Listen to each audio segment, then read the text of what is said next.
Então, olha só o objetivo, todos nós chegamos aí à unidade. Olha só, todos têm que ter o quê? O mesmo objetivo.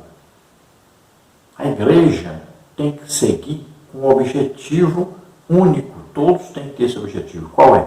A salvação das almas. A evangelização.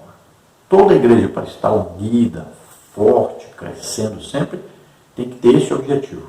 Evangelização.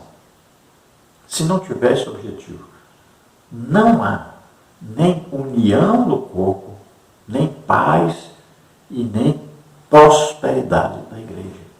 Veja só, começa a haver o quê? Grupos, divisão, e a igreja para de crescer. O objetivo de Satanás é exatamente esse. Então ele vai enfraquecer a atividade do Espírito Santo da igreja, porque o Espírito Santo é que concede os dons, é o Espírito Santo que nos impulsiona para a evangelização. Então ele vai tentar o quê? Enfraquecer a presença, a atividade do Espírito Santo na igreja. Pode ver que isso está acontecendo. Quando começaram a se misturar com o calvinismo, o que aconteceu? As manifestações do Espírito Santo foram desaparecendo da igreja. Veja só, é o que está acontecendo. Quase não existe mais batismo do Espírito Santo. Não se vê os dons do Espírito Santo mais na igreja. É um enfraquecimento da atividade do Espírito Santo na igreja. Porque ele que impulsiona a igreja, está ganhando algo, está crescendo, está unida, está feliz. Então temos que tomar esse cuidado. Então nós vamos crescendo até a perfeição. Quando é que vamos atingir essa perfeição? Após o arrebatamento da igreja, quando estivermos lá em cima, com Cristo, né? Aí sim, atingiremos a perfeição. Enquanto estamos aqui, não atingimos. Por que nós sabemos? Porque o próprio apóstolo Paulo diz que ele não atingiu essa perfeição. Veja só, o apóstolo Paulo. Ele diz, não que eu tenha atingido. Veja só. Então ele mesmo não atingiu. Então está bem claro aí que aqui na Terra nós nunca vamos chegar a esta perfeição em Cristo. Agora, após o arrebatamento, aí atingiremos. Agora, enquanto estamos aqui, o que acontece? Nós vamos perseguindo essa perfeição. Nós vamos olhando para Jesus, o autor e consumador da nossa fé. Nós vamos imitando Jesus. Então nós vamos crescendo cada dia mais, nos aperfeiçoando, ou sendo aperfeiçoados pelo Espírito Santo, quanto mais nos entregamos ao trabalho de Deus, quanto mais entregamos a nossa vida totalmente a Deus, mais somos aperfeiçoados. E Paulo chega a dizer que aqueles que não fazem isto, aqueles que não se dedicam a Deus, não se entregam totalmente a Deus, aqueles que não são usados por Deus, o que acontece? São considerados meninos, inconstantes. Não são constantes no crescimento. São inconstantes. Cresce, dá um passo para frente, dá dois para trás. Vive assim. Cresce, volta. Aprende, desaprende. E o que acontece com esses? São facilmente enganados. Então surgem aí seitas, né? E essas pessoas acabam caindo por lá, porque são fracos na fé, não estão crescendo espiritualmente. Então temos que crescer sempre no conhecimento de Cristo, estando sempre sendo usados por Cristo, em comunhão com Cristo. Então a igreja é chamada de um corpo de Cristo, cuja cabeça desse corpo é o próprio Jesus Cristo. Nós temos que estar aí bem ajustados, né? Temos que ter sempre um objetivo, que é a salvação das almas. Todos com o mesmo objetivo, vamos alcançar então o que? A união do corpo de Cristo. Todos estarão orando, jejuando, estudando a palavra de Deus, todos porque todos têm um objetivo, ganhar almas.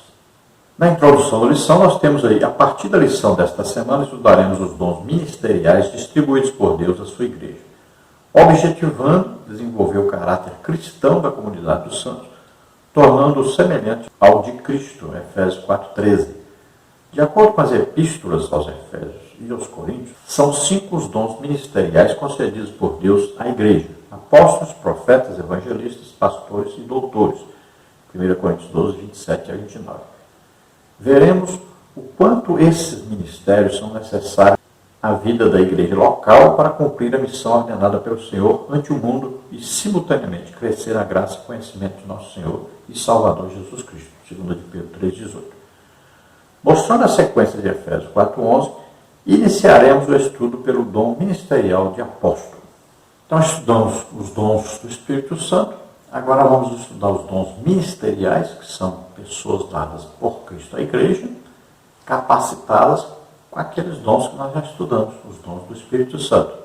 E esse trabalho, então, dos ministros vai ser a evangelização e a edificação da igreja, promovendo o crescimento do conhecimento de Cristo na igreja.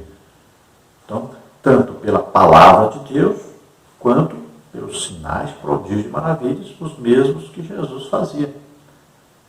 Então vai haver um crescimento, vai haver o quê? Um conhecimento de Cristo. Vai haver o quê? Um trabalho evangelístico baseado naquilo que Jesus fazia. Então vimos aí na leitura, que são 5 os ministérios. Olha, o corpo humano tem 5 sentidos. Então nós temos aí o olfato, o paladar, visão, a audição e o tato. São 5 sentidos. Para funcionar corretamente, tem que ter esses 5 sentidos funcionando. Imagine, se a pessoa é cega, já vai dar um problema seríssimo no funcionamento desse corpo. Já não vai funcionar 100%. Se a pessoa é surda, então falta um sentido, vai prejudicar o funcionamento do corpo.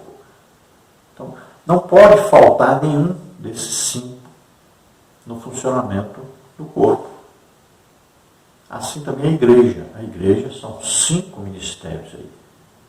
Não pode faltar nenhum. O que está acontecendo com a igreja há muito tempo, que já vem acontecendo, está atrapalhando o crescimento, a união do corpo. O que acontece? É porque um ministério de pastor assumiu o controle da igreja total. Por quê? Porque controla o dinheiro, passou a controlar tudo. Não pode haver isso porque um ministério não está acima dos outros ministérios. São 5 ministérios e todos são importantíssimos. Não existe um maior do que o outro ministério. Então são importantíssimos.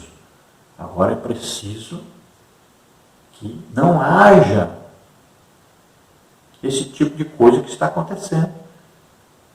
Então fica o ministério forte porque é financeiramente forte. Ele domina os outros e o que faz? Apaga os outros. Ele atrapalha o funcionamento dos outros, impede. Quantos pastores impedem a ação dos outros ministérios? Sufocam as manifestações do Espírito Santo. Talvez por ciúme, pelo destaque que aqueles que são usados em dons têm na igreja. Mas o próprio pastor, se ele tem um ministério dado por Cristo, ele também é usado em dons. Não pode ter ciúme. Então, olha só, o que acontece é isso. Como o pastor é um ministério eclesiástico apenas, não foi dado por Cristo, o que acontece então?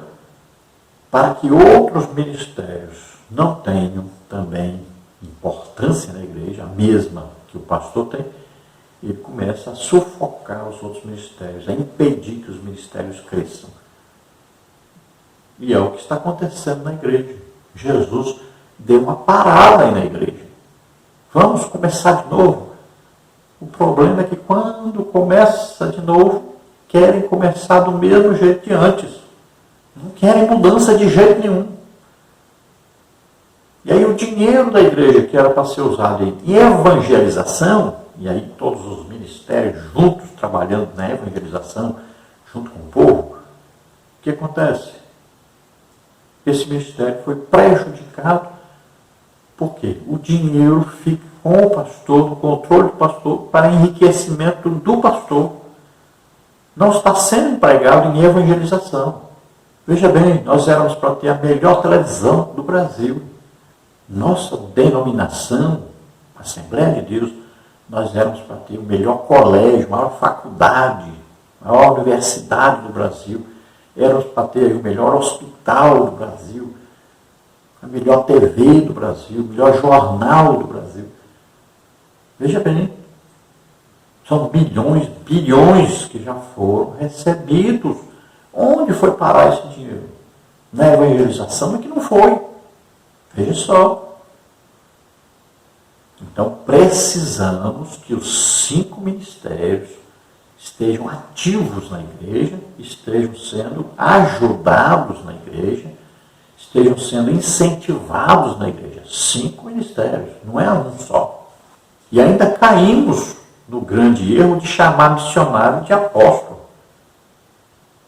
Veja bem, se missionário fosse apóstolo, então ele seria ajudado de acordo com o seu ministério na igreja. Ele receberia o mesmo tanto que o pastor recebe. Porque são ministérios iguais. E se nós formos olhar por importância na Bíblia, o apóstolo é mais importante que o pastor. Então, por que acontece isso? Porque o missionário recebe um salário mínimo, passa necessidade, enquanto o pastor está vivendo na riqueza, carro de luxo, casa, mansão, fazenda, dinheiro escondido, paraísos fiscais. Veja só, é um absurdo o que está acontecendo na igreja. Então os missionários não têm a autonomia que deveriam ter, não têm a autoridade que deveriam ter, não têm a condição financeira que deveriam ter. Aí nós dizemos, não, o missionário é o apóstolo agora do presente da igreja. Não. Não está sendo, não. Não invente. Então veja que o principal apóstolo, primeiro então, Novo Testamento, Jesus Cristo, é apóstolo e sacerdote, né? E ele diz, assim como o Pai me enviou, olha só, o Pai me enviou, apóstolo então, foi enviado. Ele diz, assim como o Pai me enviou, eu envio a vós. E ele está dizendo, olha, eu não estou orando somente por esses que estão aqui, mas por todos que vão crer em mim. Então, eu estou enviando ao mundo para pregar o Evangelho. Então, ele envia, ele escolhe, olha, ele vai escolher, vai capacitar e vai enviar. Então, nós temos o primeiro colegiado de apóstolos. Jesus escolheu os 12. Depois, temos a entrada de Matias no lugar de Judas Iscariotes. Pedro disse as condições. Então, tem que ser alguém que andou conosco, andou com Jesus, desde o batismo de João Batista até o dia que ele morreu e o dia que ele ressuscitou. Então ele viu Jesus vivo, viu Jesus morto, viu Jesus ressuscitado. Então eram condições. O apóstolo Paulo não cumpria essas exigências. Não esteve andando com Jesus. Não viu Jesus vivo, pregando por toda parte, e nem viu Jesus morto, e nem viu Jesus ressuscitado quando ele ressuscitou após morrer. Ele viu Jesus depois. Por isso que ele fala como um filho abortivo. Depois de tudo isso acontecer, é que ele viu Jesus, ele aprendeu com Jesus. Então ele se considera um apóstolo, foi confirmado por Deus com sinais, prodígios e maravilhas do seu apostolado. Mas agora, no segundo apostolado, não é do primeiro colégio apostólico. Agora, Paulo é do segundo colégio apostólico. Então, os apóstolos escolheram ali Matias, que teve, que cumpriu todas essas exigências e foi escolhido como, então, apóstolo. Os apóstolos confiavam tanto na providência de Deus que eles tiraram sorte, sabia que Deus vai colocar quem Ele quer. Então, Matias foi escolhido. O próprio apóstolo Paulo reconhece Matias como apóstolo. Ele fala dos 12 apóstolos, sendo que Judas já havia morrido. Veja em 1 Coríntios capítulo 15, versículo 5. E foi visto por Cefas e depois pelos 12. E no versículo 8, Paulo diz que Jesus apareceu a ele próprio, por último, fazendo distinção dos 12, indicando que Jesus apareceu primeiro aos 12, no verso 5. Então veja bem que ele está falando que Jesus apareceu aos 12 apóstolos. E se ele apareceu aos 12, é claro, Judas não estava ali mais, já tinha morrido. Então ele está contando Matias como apóstolo. E depois ele fala, depois apareceu a mim. Olha, ele está separando. Eu não sou apóstolo daquele colegiado dos 12. Então, veja bem que muita gente aí brincando, dizendo que o apóstolo Paulo era do colegiado primeiro e tal. Não, não era não. Olha, temos vários apóstolos depois dos apóstolos do primeiro colegiado que Jesus escolheu. Olha, Paulo era apóstolo, Barnabé era apóstolo. Temos aí o irmão de Jesus, Tiago, que liderou a igreja depois que o primeiro Tiago lá morreu. Tiago, irmão de Jesus, foi apóstolo, dirigiu a igreja. Ele que tinha aí a primazia. Veja só. Temos aí Judas, irmão de Jesus. Temos aí Júnior, Andrônico. Todos chamados de apóstolos. Podemos crer que Timóteo era um apóstolo, Tito era um apóstolo. Então veja só. E até hoje existem os apóstolos da igreja. Agora, porque nossa denominação não coloca o nome de apóstolo em alguém, de profeta, de evangelista coloca, mas cargo eclesiástico, né? Não, a escolha de um ministério dado por Cristo. Aí coloca pastor, né? Os pastores gostam, pastor, só que esse cargo de pastor aí é eclesiástico, não é um ministério dado por Cristo. Alguns são, pouquíssimos, mas tem. E temos aí doutores ou mestres, né? Já viu alguém na igreja ser chamado de doutor, de mestre? Não. De apóstolo? Não. De profeta? Não. Quando chamam, é com desdém, é diminuindo a pessoa, com brincadeiras, falta de maturidade e problema que é de ciúme e inveja. Cuidado. Então não despreze os dons do Espírito Santo, também não despreze os dons de Cristo. A igreja está desprezando tanto os dons do Espírito Santo quanto os dons ministeriais e exaltando apenas um dom ministerial. Então se colocou uma pessoa acima de todos, como se ele fosse escolhido por Deus para ser acima de todos. E não é verdade isso. Os 5 ministérios são iguais em tamanho e importância. São iguais.